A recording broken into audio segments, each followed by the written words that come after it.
ആദ്യമായിട്ട് ചോദിക്കുന്ന ഒരു കാര്യം ഇല്ല ഞാൻ കുറച്ച് കാര്യങ്ങൾ പറയാം.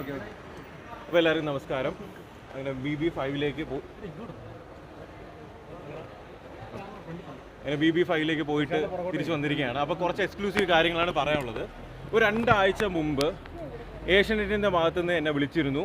ഇതേപോലെ ബിഗ് ബോസ് സീസൺ 5ൻ്റെ റേറ്റിംഗ് കുറവാണ്, TRP കുറവാണ്, ആൾക്കാർ കാണുന്നില്ല, നിങ്ങളൊന്ന് വരണം, ഗസ്റ്റായിട്ട് വരാൻ പറ്റുമെന്ന് ചോദിച്ചു. ഞാൻ പറഞ്ഞു പറ്റൂല.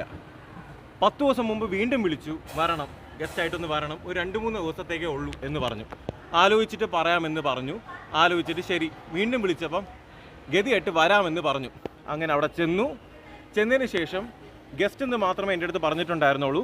ബിഗ് ബോസ് സീസൺ 5ൻ്റെ ഹൗസിൻ്റെ അകത്ത് എൻ്റർ ചെയ്യുന്ന സമയത്ത് ക്യാരവിന് വെച്ച് ഇവർ പറഞ്ഞു, അവിടെ ഓരോ ക്യാരക്ടേഴ്സിനും ഓരോ കണ്ടസ്റ്റൻസിനും ക്യാരക്ടറിൻ്റെ സ്പെസിഫിക്കേഷൻ കൊടുത്തിട്ടുണ്ട്. അതേപോലെ എൻ്റെ അടുത്ത് പറഞ്ഞു ഭയങ്കര സൈലൻ്റ് ആയിട്ട് അധികം ആക്റ്റീവ് അല്ലാത്ത ഒരു ഗസ്റ്റ് ആയിരിക്കണം. At the same time silent ആയിട്ട് ഓരോരുത്തരെ പ്രൊവോക്ക് ചെയ്യണം.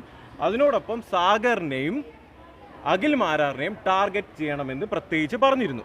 ഓക്കെ, അതിനുശേഷം ഞാൻ എന്ത് ചെയ്തു, അകത്തേക്ക് കയറിയതിന് ശേഷം അവർ പറഞ്ഞ പ്രകാരം ഞാൻ എൻ്റേതായിട്ടുള്ള രീതിയിൽ ഞാൻ എൻ്റെ ഗെയിം കാര്യങ്ങൾ ചെയ്തുകൊണ്ടിരിക്കുകയായിരുന്നു. അത് കഴിഞ്ഞ് അവിടെ പല കാര്യങ്ങളും കാണുന്നത് ശരിയല്ല എന്ന് തോന്നിയ സമയത്ത് ഞാൻ ബിഗ് ബോസിൻ്റെ അടുത്ത് ചൂണ്ടിക്കാണിച്ചു, ഇത് ശരിയല്ല, അത് ശരിയല്ല എന്ന് പറഞ്ഞു. അതൊന്നും നിങ്ങൾ കാണണമെന്നില്ല. 24/7 പോലും ഫുള്ളി എഡിറ്റഡ് ആയിട്ടുള്ള കാര്യങ്ങളാണ്. നിങ്ങൾ ഈ പുറമേ കാണുന്നതല്ല കാണുന്നത്. 24/7 പോലും എഡിറ്റഡ് ആണ്. എപ്പിസോഡ് എന്ന് പറയുന്നത് അതിനെക്കാട്ടി എഡിറ്റഡ് ആണ്. എന്ന് വെച്ചാൽ ആടിനെ പട്ടിയാക്കുന്നതും പട്ടീനെ ആടാക്കുന്നതും ഒരു ഷോയാണ്. മൊത്തത്തിൽ പറഞ്ഞു കഴിഞ്ഞാൽ ഒരു ഉഡായിപ്പാണ്. ഓക്കെ, ഉഡായിപ്പാണ്. ഇത് കാണുന്ന ജനങ്ങൾ ഇത് മനസ്സിലാക്കിയാൽ നന്നായിരിക്കും. കാരണം നിങ്ങളുടെ ഇമോഷൻസിനെ വെച്ചിട്ടാണ് ഇത് കളിക്കുന്നത്. ഇത് ഞാൻ വെറുതെ പറയുന്നതല്ല, നിങ്ങൾക്ക് മനസ്സിലാക്കാവുന്നതേ ഉള്ളൂ. ഇനി ഇതിൽ ചെന്ന് വീഴാതിരിക്കുക, മനസ്സിലായേ?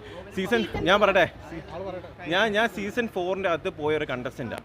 ഞാൻ ഇറങ്ങി അവസാന നിമിഷത്തിൽ കാണിച്ച 24/7 പലതും നിങ്ങൾ കണ്ടു കാണത്തില്ല. ഞാൻ അവിടെ നടക്കുന്ന അനീതിയും കാര്യങ്ങളുടെ എഗൻസ്റ്റ് ആയിട്ട് ഞാൻ അവിടെ ബിഗ് ബോസിനെ ചോദ്യം ചെയ്തപ്പോൾ എന്നെ എന്ത് ചെയ്തു, പുറത്താക്കി. അതിൽ മൊത്തം കാര്യങ്ങളും പുറത്തു വന്നില്ല. അവർക്ക് ആവശ്യമുള്ളത് മാത്രം എടുത്തു വെച്ച് എന്നെ നെഗറ്റീവ് ആക്കണമെങ്കിൽ എനിക്ക് അതിലൊന്നും പറയാനില്ല. ഓക്കെ, ഈ ഒരു ഷോ വെച്ചിട്ട് അതിലുള്ള ആൾക്കാരെ ഒരിക്കലും ജഡ്ജ് ചെയ്യരുത്. ഓക്കെ, എനിക്ക് ഇത്രേ പറയാനുള്ളൂ.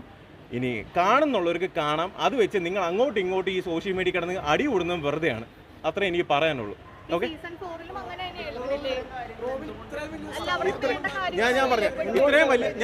ഇത്രയും വലിയൊരു സ്റ്റാർഡം ഉണ്ടാക്കി ഞാൻ അതിൽ ഒരു കണ്ടസ്റ്റന്റ് ആയിട്ട് പോകണം. എനിക്ക് ബിഗ് ബോസിനെ പറ്റി ഒന്നും അറിയത്തില്ല, ഈ ഷോനെ പറ്റി ഒന്നും അറിഞ്ഞുകൂടാതെ കയറിയൊരു ആളാണ് ഞാൻ. അന്ന് എനിക്ക് കോൺട്രാക്റ്റ് ഉണ്ടായിരുന്നു, ഇന്ന് എനിക്ക് ഒരു കോൺട്രാക്റ്റും ഇല്ല. അതുകൊണ്ട് എനിക്ക് പറയണമെന്ന് തോന്നുന്ന കാര്യങ്ങളെല്ലാം ഞാൻ പറയും. ഇനി ആരൊക്കെ എന്തൊക്കെ പറഞ്ഞാലും നിങ്ങൾ കാണുന്നുള്ളവർ ഇതിൽ കൂടുതൽ എന്ത് ചെയ്യരുത്, ഇമോഷണലി അഡിക്റ്റഡ് ആവരുത്. കാരണം നിങ്ങൾക്ക് തന്നെയാണ് ദോഷം, മനസ്സിലായില്ലേ? അവർ നമ്മൾ ഇമോഷൻസിനെ വെച്ച് കളിക്കും. അത് മാത്രമല്ല, ദൈവത്തോർത്ത് ഞാൻ പറയാണ്, ഇത് വെച്ചിട്ട് പുറമേ നിങ്ങൾ അടി കൂടി കഴിഞ്ഞാൽ വെറുതെയാണ്. ഇഷ്ടപ്പെടുന്നെങ്കിൽ ഇഷ്ടപ്പെടട്ടെ, അത്രേ ഉള്ളൂ. അല്ല, ഞാൻ പറയുന്നേന്നുള്ളൂ. അതുകൊണ്ട് Bigg Boss well played. Okay, well played Bigg Boss. Again നിങ്ങളുടെ കാണിക്കുന്ന അനീതികൾ ചൂണ്ടിക്കാണിച്ച് ഞാൻ നിങ്ങളുടെ അടുത്ത് ശബ്ദം ഉയർത്തിയപ്പോൾ നിങ്ങൾ എന്നെ വീണ്ടും പുറത്താക്കി. Well played. വിളിച്ചു വരുത്തി അപമാനിച്ചതല്ല, മനസ്സിലായില്ലേ? അവർ ഉഡായിപ്പാണെന്നുള്ളത് എനിക്ക് ബിഗ് ബോസിനെ എക്സ്പോസ് ചെയ്യാൻ പറ്റി. എന്താ 2 സ്റ്റാൻഡ് എന്താ ബിഗ് ബോസിന്? അതെന്താ പല കാര്യങ്ങളും അവിടെ നടക്കുന്ന പല കാര്യങ്ങളും എന്താ പുറത്ത് കാണിക്കാത്ത? അവിടെ കാണിക്കുന്ന എന്തിനാ ഈ ആടിനെ പട്ടി ആടാക്കുന്നേ? ഇത് എനിക്ക് ചോദ്യം ചെയ്യാം. എനിക്കിപ്പോൾ കോൺട്രാക്റ്റോ കാര്യങ്ങളൊന്നുമില്ല. ഞാൻ ചോദ്യം ചെയ്യാനുള്ള ചോദിച്ചു. അവിടെ ചോദിച്ചപ്പം അവർക്ക് ഇഷ്ടപ്പെട്ടില്ല. ഇതിനൊരു തീരുമാനമാക്കിയിട്ട് ഞാൻ ഇതിൽ നിന്ന് പുറത്ത് പോകത്തുള്ളൂ എന്ന് പറഞ്ഞപ്പോൾ ആ കാര്യങ്ങളൊന്നും നിങ്ങളെ കാണിക്കാനും പോണില്ല. അതിൽ എന്നെ നെഗറ്റീവ് ആക്കുന്ന കാര്യങ്ങൾ മാത്രമേ കാണിക്കൂ.